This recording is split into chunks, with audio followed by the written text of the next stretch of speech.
disrupting key U.S. infrastructure. According to officials, China going after power and water utilities as well as communications and transportation systems.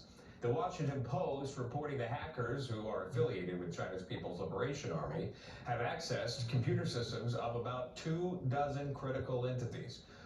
Warren Parker is the chairman of South Coast Cyber Center, joining us here. Warren, good to see you and thank you. So according to the story by the Post, the victims include a water utility in Hawaii, a major West Coast port, at least one oil and gas pipeline, and the hackers also reportedly attempted to break into the operator of Texas's power grid. How were they able to pull this off, Warren, and why? And is there something bigger coming?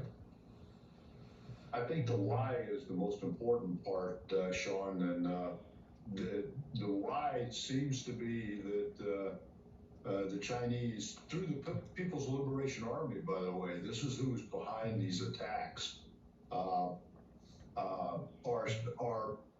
testing our infrastructure on the West Coast, Guam, and places like Texas that has major ports and major energy facilities, testing, putting in place the means by which, in the event of a war, they would be able to shut down critical infrastructure throughout the western part of the United States, Guam, and the Pacific.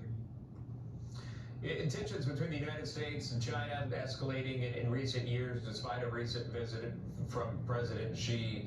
As we've seen, I'm curious to know maybe your thoughts on this. And I know your specialty is cyber.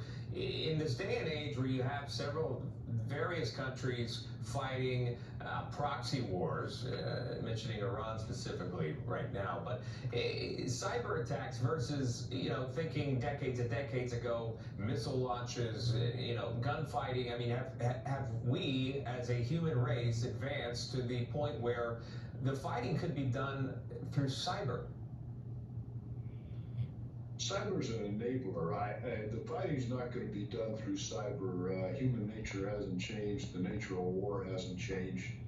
Cyber is another arrow in the quiver.